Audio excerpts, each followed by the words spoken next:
Hello， 大家好，歡迎嚟到品味遊輪住嘆世界，我係 Miss 鐘鐘。繼上集同大家介紹完亞洲郵輪航線之後，今次咧就嚟到好多郵輪迷中意嘅 dream destination， 就係歐洲郵輪啦。如果我同你講7日嘅旅程可以玩幾個國家，唔使日日搬酒店，夜晚食完 fine dining， 睇完 show。第二朝一起身又去到另外一個城市，好多人成日覺得去歐洲自由行一定係好浪漫，但係其實真正要 planning 起上嚟咧，真係有嘥錢有嘥腦汁啊！大家諗下，自己要訂歐洲內陸機票，又要搶火車飛，日日換酒店，仲要拖住行李周圍走喎，仲要研究有啲咩景點去啦、治安啦、交通問題啦，尤其是第一次去歐洲，其實真係幾攰㗎。所以呢幾年呢，好多人第一次去歐洲呢，反而就會選擇坐郵輪啦，因為郵輪基本上已經一次過幫你搞掂晒住宿啦、交通啦、餐飲啦、娛樂啦，同埋可以日日去到唔同國家或者城市，大家只需要安安靜靜咁 enjoy 成個旅程就得啦。而歐洲航線亦都係全球最成熟、最多郵輪選擇嘅航線之一。今日咧 ，Miss 鐘鐘我就會帶大家一齊認識歐洲郵輪航線啦。而家即刻去片 ，Let's go！Hello， 大家好，歡迎大家嚟到全新線上預訂平台 Polytrips 嘅 YouTube 節目頻道品味遊輪住嘆世界，我係你嘅郵輪顧問大師 Miss 鐘鐘。歐洲每年可以選擇嘅航線超過2500條，而單單地中海市場全年旺季投入運作嘅郵輪可達170至180艘以上。歐洲之所以特別適合乘坐郵輪，其實同地理位置有好大關係。最大特色就係港口與港口之間距離非常近，有時夜晚開船，第二朝一瞓醒就已經去到另一個國家。短短1個星期就可以一次過玩西班牙、法國、意大利、希臘等等。而且歐洲海岸線非常長，沿海全部都係歷史名城，所以郵輪航線可以有無限組合。歐洲郵輪市場發展咗其實超過半個世紀，港口設施非常成熟，例如巴塞隆拿、羅馬、熱那亞、威尼斯等等，其實全部都係世界級超級母港。大型郵輪一年4季都可以喺歐洲運作，尤其地中海，基本上全年都有船。MSC 地中海郵輪更加幾乎全年部署大量船隊喺地中海，所以歐洲郵輪選擇真係多到數唔晒。不過整體歐洲郵輪旺季就係以每年4月至10月為主，天氣會相對舒服，航線選擇亦會最多。講到歐洲郵輪，其實可以大致分為幾大區域，包括西地中海、東地中海、北歐、荷輪等等。每一區玩法同風格都唔同。第一個一定要講嘅就係地中海航線。地中海可以話係全球最熱門嘅郵輪地區之一，風浪相對平穩，氣候舒服，而且景點極度密集。尤其對第一次坐歐洲郵輪嘅朋友嚟講，地中海真係最容易入門。至於地中海，一般會分為西地中海同埋東地中海。今次先同大家集中講最熱門嘅西地中海。西地中海核心區域主要圍繞西班牙、法國同意大利，常見上落船港口包括西班牙巴塞隆拿、意大利羅馬、熱那亞、拿波里、威尼斯、法國馬賽。而西地中海航線最大特色就係歷史文化超級濃厚，你會見到大量皇宮、教堂、古城、博物館，基本上每日都係世界級景點。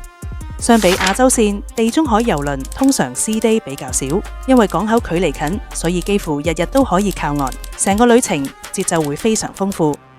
而航程途中常見停靠觀光港口，包括意大利那不勒斯、拉斯佩齊亞、Livorno、Palermo、法國康城、尼斯、西班牙華倫西亞、馬略卡、西西里等等。而一般建議地中海航線6至8晚左右最舒服。如果想深度少少，亦有好多10晚、12晚甚至14晚長航線可以選擇。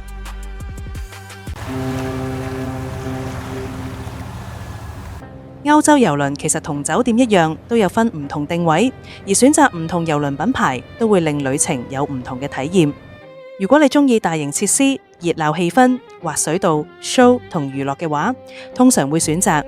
皇家加勒比郵輪、MSC 地中海郵輪、Costa 哥斯達、NCL 挪威郵輪、Princess Cruises 公主郵輪。呢類大型郵輪通常設施超級豐富，比較似海上移動主題樂園。因為船身大，所以通常停靠主流大型深水港口，航線亦會比較經典。最常見係7晚地中海循環，上落船都係同一個港口。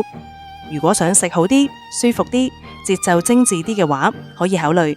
Celebrity Cruises 名人郵輪、Virgin 維珍郵輪、Oceania Cruises 大洋郵輪。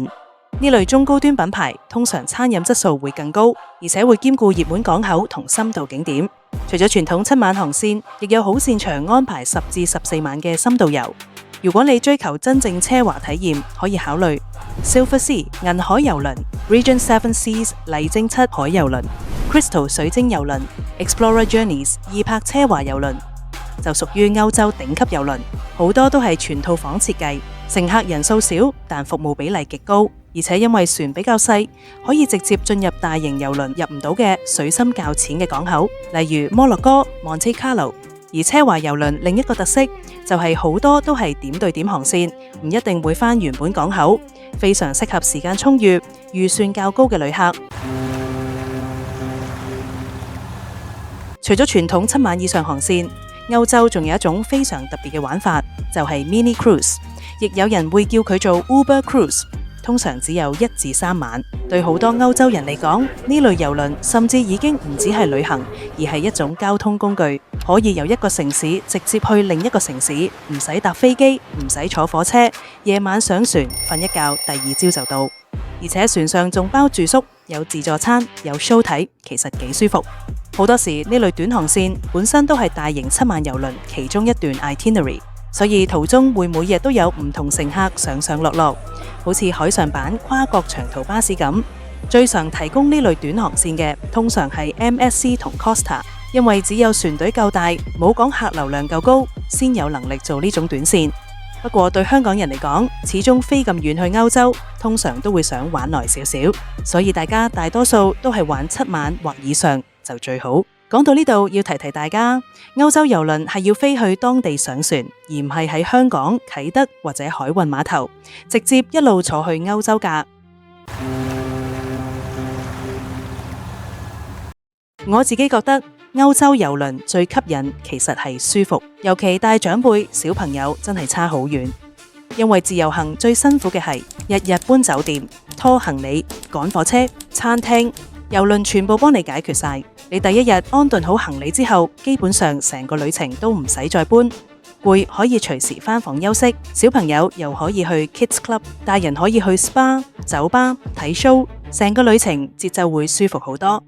而且性價比其實非常高。普通歐洲餐廳隨時一餐已經30到100美金，4星級酒店旺季好多時一晚已經要200到400美金，再加埋歐洲內陸機票、火車、的士等等交通費。如果夜晚仲想睇 show、聽音樂劇或者其他表演，又係另一筆開支。而郵輪船票費用包含住宿、大部分餐飲、表演、玩樂設施，平均每日可能只係1000幾百蚊港幣。咁樣比較，其實郵輪真係抵玩好多，而且仲可以慳返大量交通時間，真正做到瞓住去旅行。近年好多人去歐洲都會擔心治安問題，例如扒手、小偷、火車站安全等等。但郵輪其實係非常有安全感嘅旅行方式，船上有完整安檢系統，只有持房卡嘅乘客同船員先可以登船。晚上返到船就好似返到一座移動城堡咁，你可以完全放鬆，唔使成日擔心行李、財物同交通嘅問題。尤其第一次去歐洲，其實會安心好多。